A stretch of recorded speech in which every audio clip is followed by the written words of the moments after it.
All right, so I think it's time we went inside Land Rover.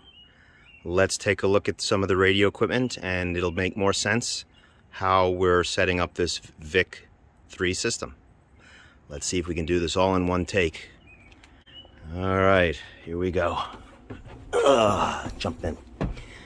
Okay, so let's just take a look at what we have. Hopefully, the wide angle isn't too much.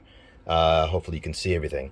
So we've installed two of these radio shelves. These are from Wolf, a Wolf Land Rover Wolf installations. And actually, normally there's only one of these shelves, and it's on the right-hand side of the vehicle. So we had to do some modification to fit two of them in. But yeah, we had to cut off some about 3 inches of one of them to make them both fit. But this gives a very nice platform for radio equipment, for storage of various important things, or not important things, but makes a very good platform for a mobile communications vehicle. So let's look at what we've got here. So to start off, we've got a pretty standard Sincgars radio. It's the RT, I don't know, the earlier of the models is with the red display, not the 23 models, but the 14, 12, I don't know, something. I can never remember all the numbers. And so this is a very nice radio. As you can see, it's set to 51 megahertz. This radio is pretty much dedicated to 51 megahertz. And that's the frequency that myself and other military radio collectors use for local comms and liaison comms. And so it's just nice to have one radio that you don't have to fool around with frequencies. You just turn it on and it's ready to go. Okay, next to that is my Harris RF 5800H-MP. Maybe you can see it there. This is an HF radio, but actually goes from covers HF all the way to 60 megahertz. So yes, there is some overlap with the Sincgars. I could definitely, and I have done frequently, 51 megahertz from this radio too, but I'm gonna keep this dedicated to HF and let other radios handle VHF, etc. And so this is a man-pack radio that can be taken off the base. The base is the radio itself is about a 20-watt man-pack configuration. And by the way, the extreme wide angle here is making this seem huge when it gets close.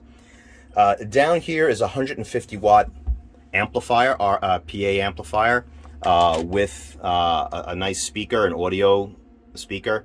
We're not going to be, although we can use it by turning it on with a switch here, on off. We won't be using it a lot, considering this VIC installation. Okay, and now as part of that, down here, we have the coupler, which is the RF 5832, the 5382H. I'm always getting these numbers confused. 5382H.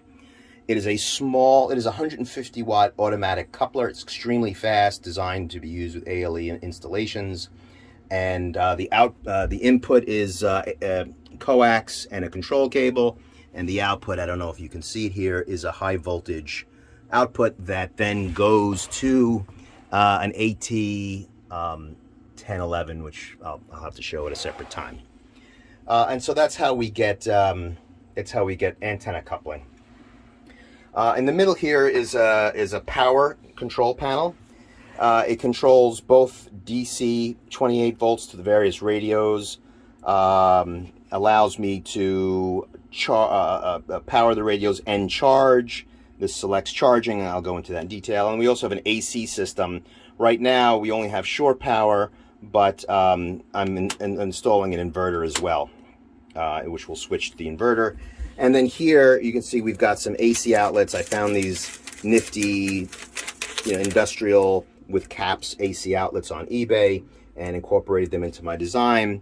I designed this black panel. This gray panel is a Blue Sea Systems DC distribution, and so are these switches. Came in handy. I got it off eBay, and I just had to change some of the breakers to be the right amperage. And then here we've got a Victron Energy power monitor. I don't know if this is coming through or not, whether the contrast is good. But it monitors all kind of battery health and voltage on the battery, etc. The battery is sitting behind here. There's this big black thing. That is an A123 100 amp hour 28 volt battery, which gives plenty of operating time, especially with my ability to charge it. Okay, let's keep going. All right, so up here we have a special radio. This is a Harris RF 7800 M-MP. It looks like the PRC 117G, but it is the civilian version. And again, it's the 7800 M-MP. The frequency range on this radio is very impressive. It is 20 or 30 megahertz. Let's just call it 30 because I don't recall. Up to 2000 megahertz. So it's 30 megs to 2 gig, and it's quite a capable radio. So it's a lot of fun. It is sitting on an amplifier that is 50 watts or 20 watts. I forget exactly. Amplifier for the different bands. You know, the SATCOM or 512 to 2000 and 30 to 512. It's got various different capabilities, but it's very nice. So very nice. Here, this little unit you may have seen in some of my other videos. This is a remote control unit.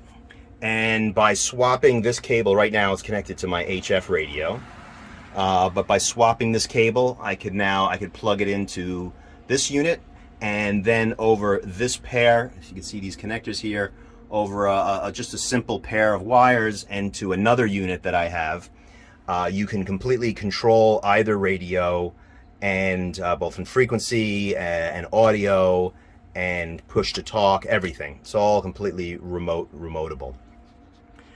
And then pretty much the end of the tour here is some power. On the bottom we have a fairly standard 28 volt 30 amp power supply by Harris. You can see it's on right now. It's because I'm actually on shore power, so my radios are not consuming any battery. They're running. I happen to be plugged in. Let's see if I can show you there. So we've just got we established this little power input, so I can keep the thing powered up and still be locked and not have any wires, any cables going through a window or anything. Okay, and then above it is another fairly standard Harris DC to DC converter, and what that does, it's 12 volts in. You can see this massive, sorry for the thumb, massive cables, 12 volts in, and then 28 volts out. And what this does is allows me to charge the battery from my vehicle's alternator. This vehicle is a 12 volt vehicle, which makes a lot of things convenient. And then what we just use the 12 volt system while the truck is running and the alternator is generating power, as we can convert it up to 28 volts and charge the battery which is behind here, while we're in transit. So the whole system works extremely well. Very pleased with the power. I will certainly do another video in the future in more detail about power distribution and how it's all done. But today we're really here just to understand the VIX system.